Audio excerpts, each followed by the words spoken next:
Geography और ये हमारा चैप्टर 1 होगा और चैप्टर 1 का ये पार्ट 2 वीडियो होगा। अगर पार्ट 1 नहीं देखे तो जाकर देख सकते हैं। तो देर नहीं करते स्टार्ट करते हैं। तो आज हम जानेंगे मानव भूगोल की कुछ परिभाषाएं। क्या जानेंगे जी? मानव भूगोल की कुछ परिभाषाएं। तो सबसे पहले जानिए, आइए कि मानव भूगोल की बात है। सबसे पहला एक प्रश्न पूछ लेता है कि मानव भूगोल के जनक जो है किसे मानते हैं?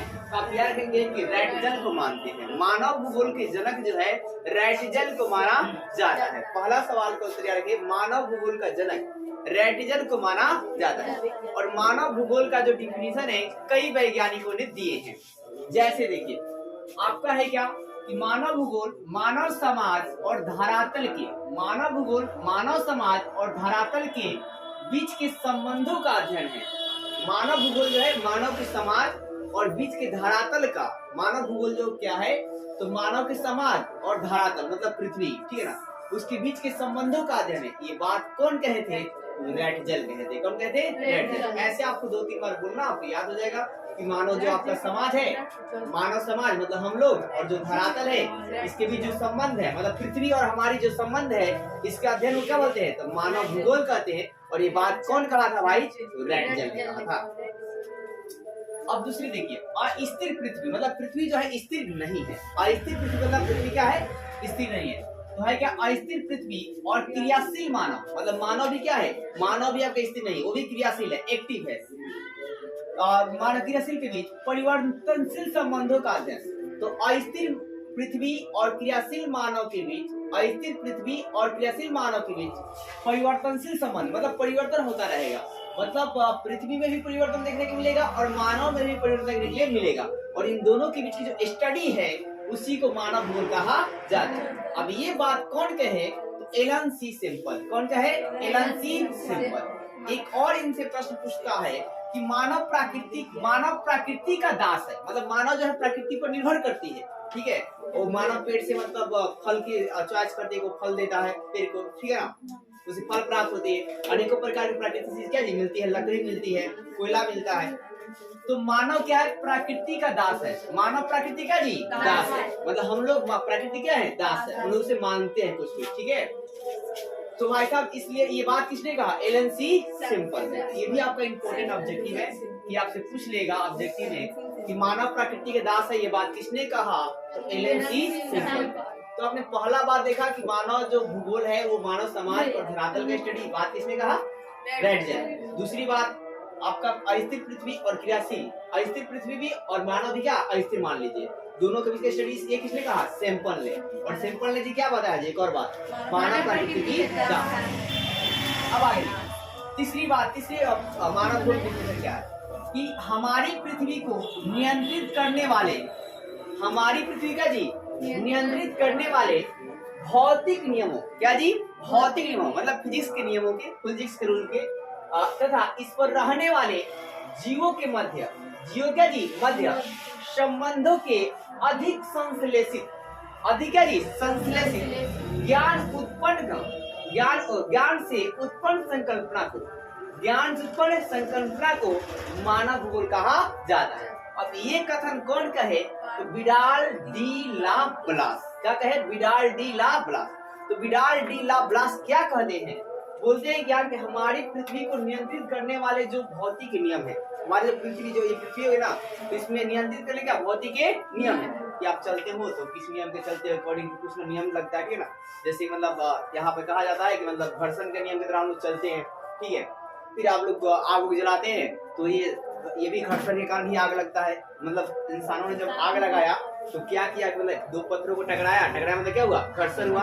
और घर्षण हुआ तो उससे चिंगारियां निकली और इस चिंगारी से आग का आविष्कार हो गया। अब जब आग का आविष्कार हुआ तो लोगों ने क्या किया? मतलब जो कच्चे मांस खाते थे वो लोग अब क्या खाने लगे? पक्के मांस खाने, थोड़ा स्वादिष्ट खाने लगे, ठीक है। तो इस तरह आगे चलकर उन्होंने अनेकों प्रकार के संशोधन चीज किया, ठीक है, और मतलब उसे मॉडिफाई किया और अपने आप को मतलब कहेगा प्रकृति को अपने आप को मतलब ढालना जो है चालू शुरू कर दिया, जिसको संभववाद नाम दिया गया था।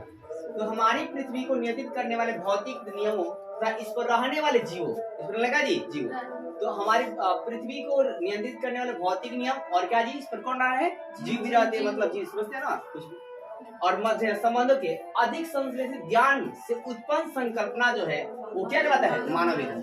तो आप वन लाइन ऑब्जेक्टिव के लिए क्या माइंड में सेट रखेंगे? तो बस याद रखना कि मानव मतलब आपका है क्या कि अधिक संश्लेषित जो ज्ञान है, अधिक संश्लेषित ज्ञान मतलब बहुत ज्यादा ज्ञान का जो भंडार है, वो बात किसने कहा था? तो पाल डी ला क्या जी ब्लास ने। तो देखो नाम भी बहुत बड़ा है, पाल विडाल डी ला ब्लास ने डेफिनेशन भी इन्होंने क्या दिया? बड़ा। तो अब आइए यहाँ जाते हैं, 3 डिफिनेशन आपको क्लियर हो गया होगा। पहला वाला में क्या माइंड में सेट रखना है कि मानव समाज और धरातल रहेगा तो रेड जेल मारेंगे। दूसरा वाला में अस्थिर पृथ्वी और अस्थिर मानव रहेगा तो क्या मारेंगे आपका? सिंपल जी मारेंगे। और ये मानव प्रकृति मतलब क्या बोलते हैं? मानव प्रकृति का जी दास बतलाते हैं। फिर अगर आपसे पूछेगा कि मानव भूगोल का जनक किसे बोलते हैं? तो रेड जेल किसे बोलते हैं? Red gel. फिर आपसे पूछेगा कि मतलब भाई साहब बता दो संश्लेषित ज्ञान से उत्पन्न संकल्पना, संश्लेषित ज्ञान से उत्पन्न संकल्पना, यहाँ पर संश्लेषित ज्ञान से उत्पन्न क्या जी संकल्पना वाली बात की जाएगी बड़ी वाली, तो उसे क्या मानेंगे? पाल विडाल डी ला ब्लास करेंगे। अब मानव भूगोल की प्रकृति मतलब नेचर, सुनिए ध्यान से। अब क्या है मानव भूगोल का जी? प्रकृति है क्या जी? नेचर। तो देखो ये आपका प्राकृतिक मानव भूगोल प्रकृति में बहुत सारी बात है। भू की आकृति मतलब पृथ्वी की कुछ आकृति है, साइज है, शेप है। फिर क्या मृदाएं है, अनेकों प्रकार की मिट्टी पाई जाती है, जलवायु पाई जाती है, अनेकों प्रकार की जलवायु मौसम पाई जाती है, जल पाया जाता है, वनस्पति पाई जाती है, भौतिक पर्यावरण पाए जाते हैं, भौतिक पर्यावरण मतलब पेड़ पौधे वगैरह पाई जाती है। फिर क्या सड़कें पाई जाती है इसी पृथ्वी पर भाई साहब, रेल पाए जाते हैं, गांव पाए जाते हैं, शहर पाए जाते हैं, ये सब क्या है? तो मानव भूगोल की प्रकृति है। क्या मानव क्या जी? प्रकृति है, नेचर है।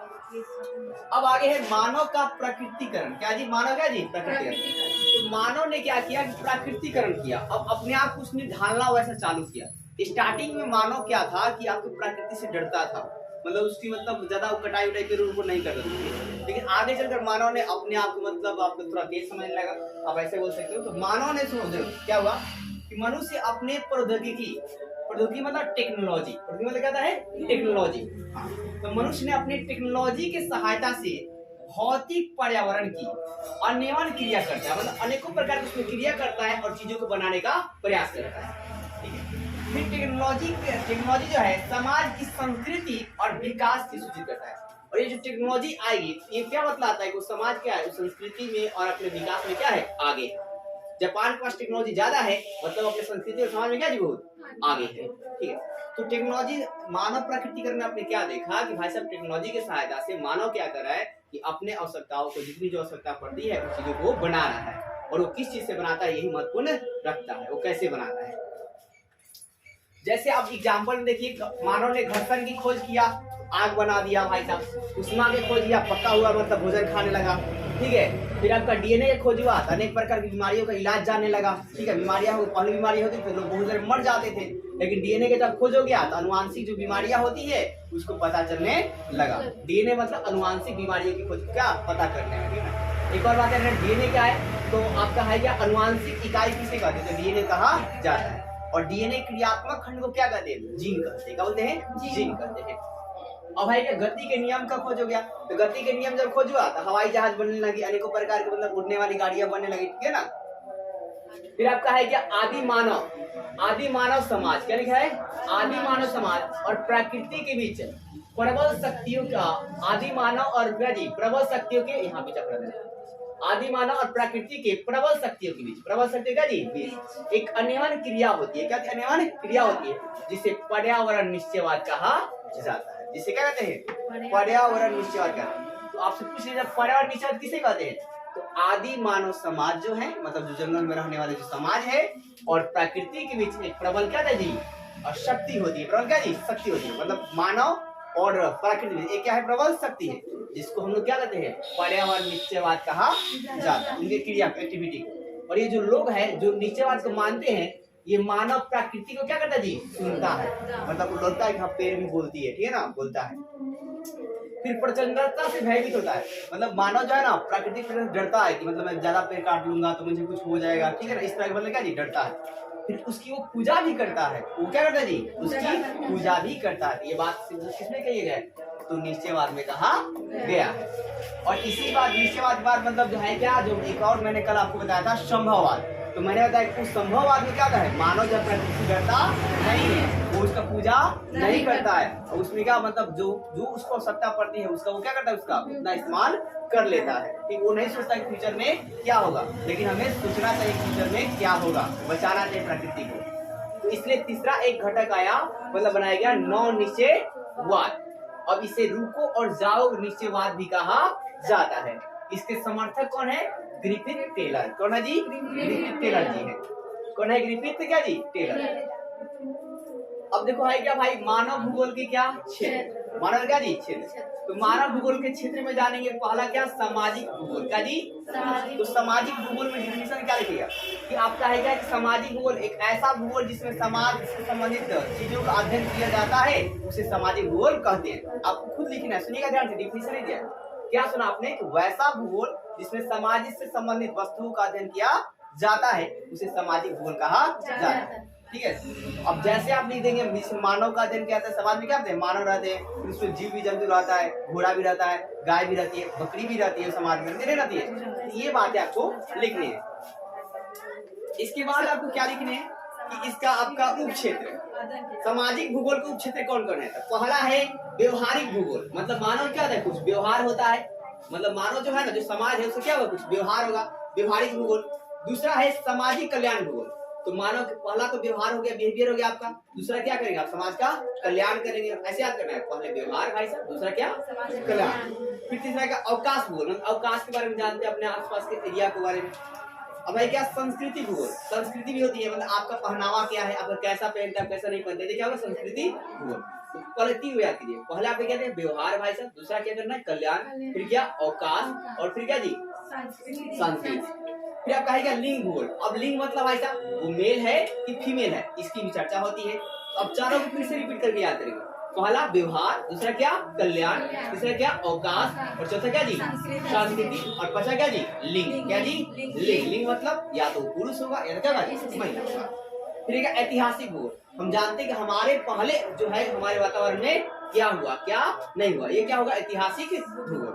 फिर है क्या? आपका चिकित्सा भूगोल, अब बाली किसी को बीमार पड़ जाता है तो हम लोग उसे क्या करते हैं? ठीक करने का भी मतलब साधन को ढूंढते हैं, या डॉक्टर के पास जाते हैं, ये क्या कहलाएगा? चिकित्सा भूगोल। तो आपने क्या देखा कि सामाजिक भूगोल के पाठ का मतलब हमने सामाजिक भूगोल बताया कि समाज में होने वाली जो मतलब वैसा भूगोल जो समाज के अंतर्गत आती है उसे सामाजिक भूगोल कहा जाता है। वैसा भूगोल जो समाज के अंतर्गत आता है उसे सामाजिक भूगोल कहा जाता है। और इसके कई उपक्षेत्र हैं, इसके क्या जी? कई उपक्षेत्र हैं। जैसे मैं बताया क्या? पहला व्यवहार वाला एक मानव है, इसका क्या होगा? व्यवहार होगा।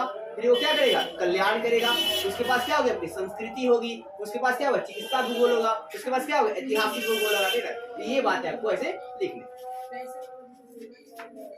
तो उम्मीद करता हूँ वीडियो आपको अच्छा लगा होगा। वीडियो को लाइक कीजिए, चैनल को सब्सक्राइब कीजिए, ज्यादा शेयर कीजिए, और कम से कम स्टेटस जरूर लगाइए।